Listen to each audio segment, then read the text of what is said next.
A good collaboration between the interviewer and the interpreter can lead to a good quality interview from a child. Understanding the roles of each speaker can aid the collaboration of the interviewer and the interpreter, as well as the collaboration of the interpreter with the child. Prior the interviewer, introduce the basic characteristics of the case under investigation to the interpreter. For example, inform them that sexual topics may be discussed. Inform the interpreter of any questions you are likely to ask the child and provide them with any notes that you may have, any documents that need to be read out loud. Inform the interpreter on any complex or unusual vocabulary or police jargon that will be used in the interview.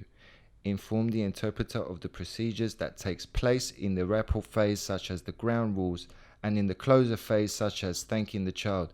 Ask the interpreter if they have any questions about these introductory comments. Interpreter. Provide the interviewer with a brief cultural overview about the child's background to support the interpreting process. Have a brief discussion with the child on topics unrelated with the case in order to become familiar with the child's language, dialect, and accent. Interpreter. Please never talk alone with the child, but do so only under the supervision of an authorized person. Inform the interviewer of any communication difficulties with the child. The RQ suggestions. Interviewers, be prepared. Interviews are already challenging communication channels, especially when an interview is to be conducted with the assistance of an interpreter. Liquid. Ensure there is water available for everybody. Camera. Before starting, make sure all speakers are clearly visible on camera. The interpreter's mimicking of the child's tone and expressions must be shown on the camera footage because they influence the way we perceive a testimony. Unknown. Ensure the child does not know the interpreter other than in this professional capacity. Extended. Interviews with interpreters may take longer than other interviews. Take your time to elicit the necessary details. Interviewer and interpreter. Before starting the interview, discuss if you prefer a simultaneous or a consecutive interpretation. Interviewer. In case you choose a consecutive interpretation, please give time for the interpreter to finalize without interrupting. Interpreter. Avoid bringing any dictionaries or other documents to the investigative room to assist the interpretation. Interviewers and interpreters. Before starting, make sure you can understand each other's accent. Interviewer. At the rapport phase of the interview, you should introduce both you and the interpreter to the child and provide a brief description of each other's role. For example, my name is John, I am a police officer, I will be asking questions. Emma is our interpreter and she will be interpreting these questions. Interviewer. Inform the child that they can ask for a break and remind the child to point out if there is something they do not understand. During the interview, you are advised to follow the FAIR guidelines. First person. Both you and the interpreter should use the first person. Interviewer. Direct your question to the child and not to the interpreter. For example, address the child and say, "Tell me what happened." Do not look at the interpreter and say, "Ask her to tell me what happened." Approaches. Interviewer. Do not shorten the questions to make the interpretation easier. Ask the question as you would have asked it without the interpreter's presence. Interviewer. Follow the National Interviewing Guidelines. Research suggests that tell, explain, describe approaches are one of the safest to rely on. An example would be, "Tell me about it." Another safe approach is the use of silence and facilitators, such as and go on.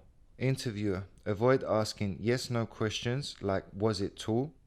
and choice questions like "Was the car white or blue?" Avoid suggestive or leading or misleading approaches. For example, do not ask questions like "He was tall, wasn't he?" or questions that introduce a new case detail like "I know he was a tall person." Interpreter. Interpret the approaches or questions as they are phrased. Use the exact same words the interviewer used.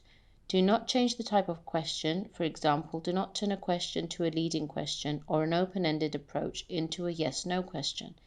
If, for example, the interviewer says, "Describe the room," you should not say, "Can you describe the room?" Interpreter. Ask only the question posed by the interviewer. Do not provide the child with any information that the interviewer did not mention. Avoid side conversations with the child. It is the interviewer's responsibility to clarify or investigate. Answers. Interviewer and interpreter give children the opportunity to fabricate their answer. Interviewers use silence and facilitators. Interpreters interpret them appropriately. Repeating questions. Interpretation may make communication challenging. Interviewer. You may need to repeat questions to clarify some things. If this is necessary, remind the child that you are repeating the question to make sure that you clearly understood. Rephrase the question by using different words. Follow the guidelines on how best to ask repeating questions. Eye contact. Interviewer maintain eye contact with the child and not the interpreter. Interviewer and interpreter encourage the child to have eye contact with the interviewer. Interviewer consider to look at the child when you're asking questions as well as when the child is answering and when the interpreter is interpreting. Interpreter. Consider to look at the interviewer when questions are asked. Look at the child when interpreting the interviewer's questions, and then look at the interviewer when interpreting the child's response. Eye contact should feel natural. Try to adjust based on the atmosphere in the room. Interpreter.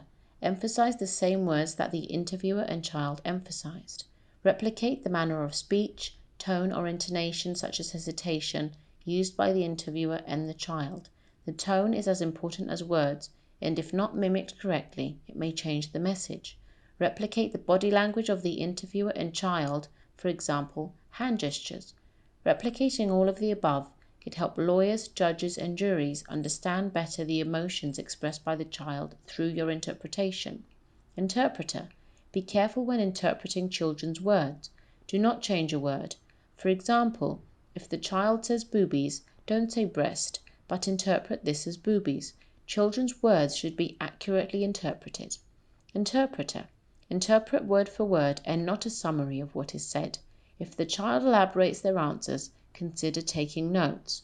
If the child says, "I do not understand," do not rephrase the question, but pass this reply to the interviewer. Interpreter. Remain neutral by not siding with either the interviewer or the child.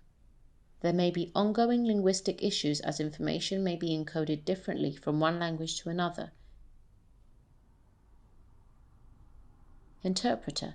Point out any misunderstandings or issues to the interviewer. For example, you may need to explain to the interviewer that the interpretation may sound slightly longer as the child's language is more descriptive than the interviewer's language. A debriefing after the interview can be a useful way to discuss any feedback regarding the calibration. For example, concerns on the interpretation. Interpreters should be provided with the contact details of relevant psychologists and charities.